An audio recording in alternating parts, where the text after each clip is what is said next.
தேவாதி தேவனுடைய பெரிதான கிருபையினாலே அவர் தருகிற நல்ல ஆலோசனைகள், அப்போஸ்தலர் நடவடிக்கைகள் சொல்லப்பட்டதான வார்த்தைகளை நாம் தியானித்து கர்த்தருடைய வழிக்கு நேராக நம்மை தாழ்த்துவோமானால், இப்போ சொல்லப்படுகிற அனைத்து காரியங்களும் நம்முடைய தனிப்பட்ட வாழ்க்கையில், ஊழியத்தில், நம்மளுடைய இல்லற வாழ்க்கையில் நிச்சயமாய் நிறைவேறும் என்பதில் சந்தேகமில்லை. ஆம் பிரியமானவர்களே, உங்களுடைய ஆசீர்வாதத்துக்காக அப்போஸ்தலர் புஸ்தகத்தில் 5ஆம் அதிகாரம் 29ஆம் வசனத்தை வாசிக்க கேட்போமா?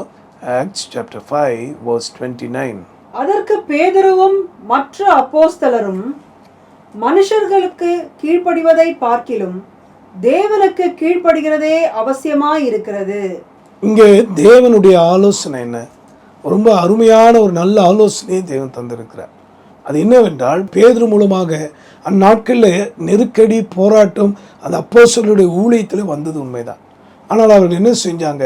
மிக தெளிவாக இருந்தாங்க ஒரு காரியத்தில். அது என்ன? மனுஷனுக்கு கீழ்ப்படுவதை பார்க்கிலும் தேவனுக்கு கீழ்ப்படிவது நலமாய் கண்டது. இதை கேட்டுக்கொண்டிருக்க அன்பானவர்களே, இன்றைக்கு உங்கள் குடும்பத்தில், உங்கள் தனிப்பட்ட வாழ்க்கையில், ஊழிய பாதையிலும் கூட உங்களுடைய அநேக ஆசீர்வாதங்களை நீங்கள் இழந்ததுக்கு காரணமே என்னன்னா, மனுஷ பிரியராய் போனபடினாலே. தேவனாகிய கர்த்தர் சவுல் என்கிற ராஜாவை ஏற்படுத்தினது எதுக்காக? சாமுவேல் என்கிற தீர்க்கதரிசி மூலமாக ஏற்படுத்தி பல நேரங்களில் இக்கட்டு சூழ்நிலையெல்லாம் கர்த்தர் வார்த்தை கொடுத்து அவனை உற்சாகப்படுத்தினார். ஆனால் ஒரு முறை தேவனுடைய மனுஷன் சொன்னார், நீ இந்த சத்துருக்களை மேற்கொள்ளும் போது அந்த தேசத்தில் இருக்கக்கூடிய ஆடுகளையோ மாடுகளையோ அது எதை நீ விட்டு வைக்கக்கூடாது, முற்றிலுமாய் நீ எல்லாத்தையும் சங்காரம் பண்ண வேண்டும் என்று சொல்லிட்டு போனார். ஆனால் இவர் செய்வது போல செஞ்சாலும் அந்த பெலிஸ்தர்களுடைய அல்லது அந்த சத்துருக்களுடைய நல்ல கொழுமையான ஆடுகளையும் மாடுகளையும் மட்டும் அவர் கொலை செய்யாதபடி வைத்திருந்தார்.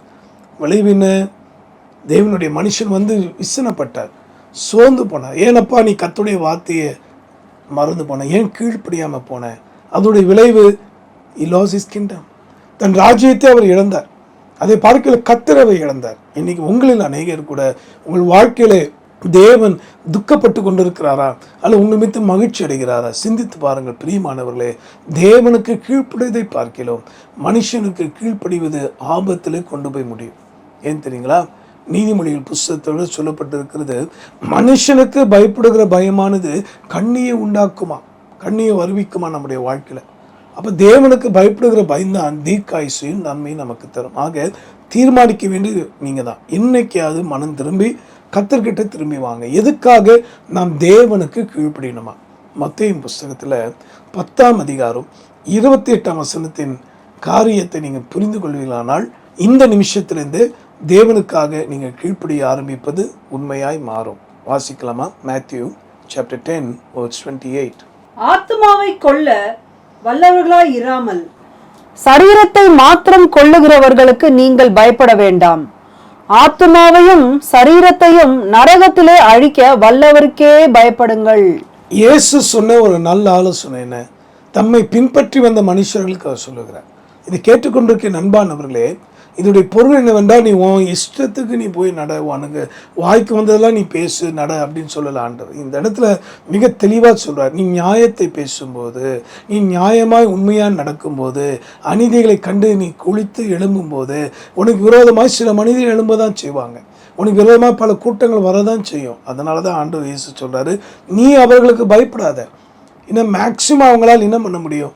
உன்னுடைய சரீரத்தை தான் அழிக்க முடியும்.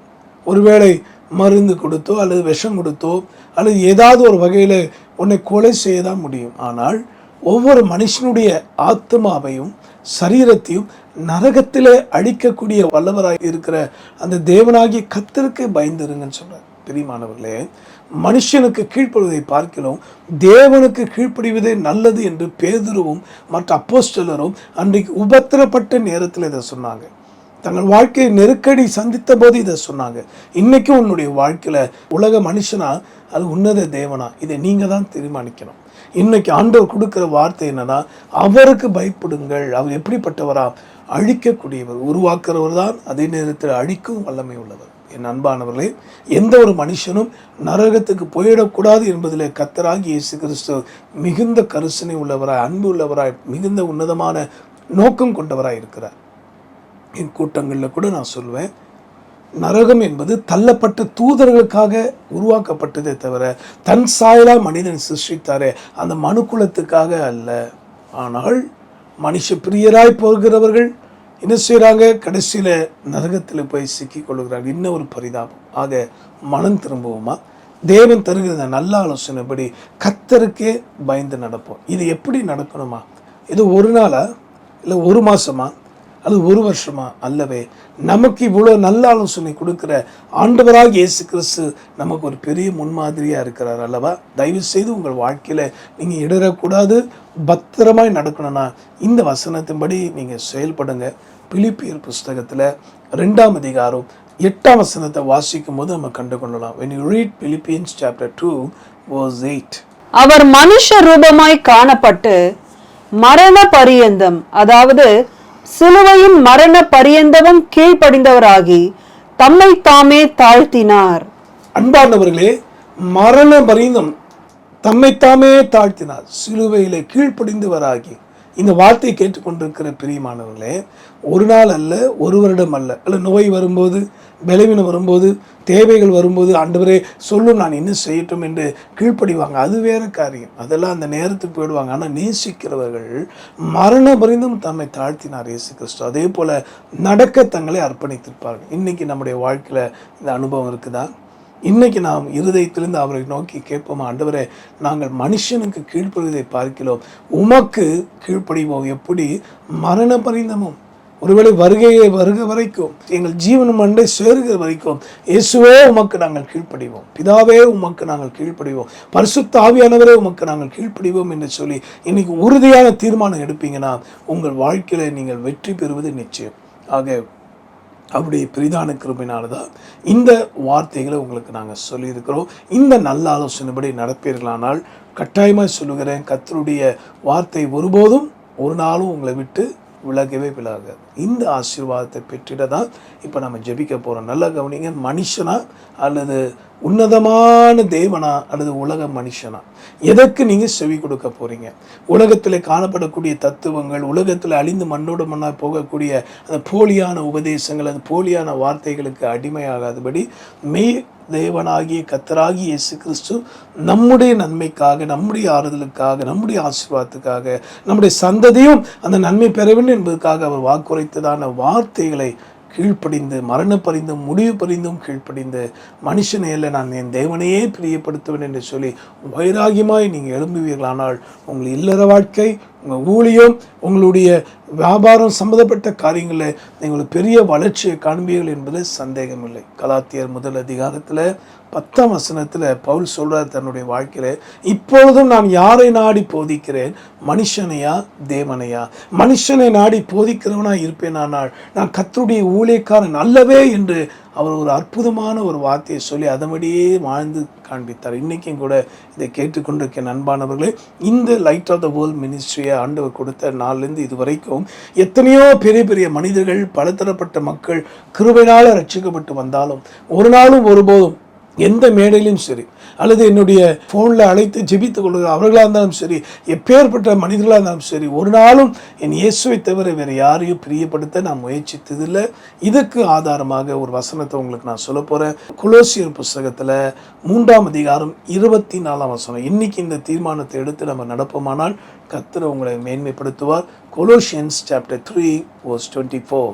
எதை செய்தாலும் அதை மனுஷர்களுக்கென்று செய்யாமல் கர்த்தருக்கென்றே மனப்பூர்வமாய் செய்யுங்கள். அன்பானவர்களே, நீங்கள் செய்யக்கூடிய தியாகமான செயல்கள், ஏழை எளியோருக்கு செய்யக்கூடிய காரியங்கள், அல்லது மிஷினரிகளுக்கு, பரிசுத்தவான்களுக்கு, திருச்சபைக்கு, ஆத்ம பாரத்தோடு பணியாற்றக்கூடிய அருமை மக்களுக்கு, உண்மையை சத்தியத்தை பேசுகிறவர்களுக்கு பல வகையில் நீங்கள் உதவியாக இருக்கலாம். அதை எது செய்தாலும் மனுஷனுக்கென்று செய்யாமல் கர்த்தருக்கென்று செய்யுங்கள். ஆக அது கொடுக்குற விஷயமா இருக்கட்டும், தாங்குகிற விஷயமா இருக்கட்டும், அல்லது எந்த காரியமாக, இப்போ கூட இந்த வேத வார்த்தை இவ்வளோ நேரம் கேட்டிங்களே, மனப்பூர்வமாக செய்கிறீங்களான்னு பரலோகத்தின் தேவன் பார்க்குறார். ஆக இதை ஏன் வாஞ்சியோடு மற்றவங்களுக்கு நம்ம ஷேர் பண்ணுறோம்? காரணம், மனுஷனுக்கென்று அல்ல, மனிதருக்காக அல்ல, கர்த்தருக்கென்று நீங்கள் மனப்பூர்வமாக செய்கிறபடினாலே பரலோகத்தின் தேவன் உங்களையும் உங்கள் குடும்பத்தையும் உங்களுடைய எதிர்காலத்தையும் ஆசீர்வதிப்பது உண்மை.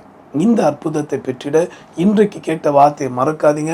மனுஷனை அல்ல, தேவனுக்கு கீழ்ப்படிவதே உத்தமம், அதுவே நல்லது என்று அவர் கண்டு வைராகியமாக நின்றார்கள். காரணம், அந்த அளவுக்கு அவர்களுக்கு நெருக்கத்தை கொடுத்தார்கள். சத்தியத்தை பேசக்கூடாது, இயேசுவின் நாமத்தை பிரச்சாரம் பண்ணக்கூடாது, இப்படி பல கோணங்களை சத்துரு எழும்பினார்கள். ஆனால் ஜெயித்தது கர்த்தர். அதே போல தான் உங்கள் வாழ்க்கையில் அவர் ஜெயிக்க போகிறார். உங்களை கொண்டு அவர் தன் ஜெயத்தை காண்பிக்க போகிறார். அது நம்முடைய தேசமாக இருந்தாலும் சரி, இந்த வார்த்தை கேட்கிற என் அன்பு சகோதரி சகோதரின் எந்த இடத்தில் இருந்தாலும் உங்களை கொண்டு அவருடைய ஜெயம் வெளிப்பட போது முதலாவது உங்களுக்கு அவர் ஜெயத்தையும் வெற்றியும் தரப்போகிறார். ஆக அப்போஸ்தலர் 5:29 சொல்லப்பட்ட இந்த நல்ல ஆலோசனைப்படி நடக்க ஒப்பு கொடுப்போமா? அன்புள்ள ஆண்டவரே, இவ்வளவு நேரம் இந்த வார்த்தை கேட்டு உடைய பிள்ளைகளை கண்ணோக்கி பாரும்.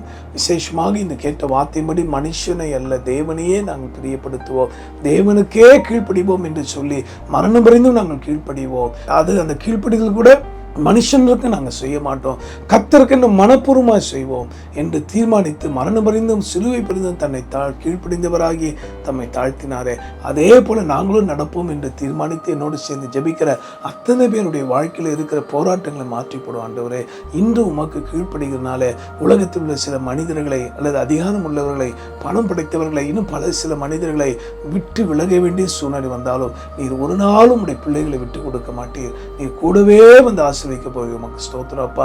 இந்த வார்த்தை கேட்டு மன துக்கத்தோடு துயரத்தோடு இருக்கிறவர்கள் யாராக இருந்தாலும் அவர்களை ஆற்றி தேற்றி சரீரத்துக்கு வேண்டிய சுகத்தையும் வாழ்க்கைக்கு வேண்டிய வெற்றியும் உண்மை அறிகிற அறிவிலே வளர்ச்சியும் கட்டளையிடும்.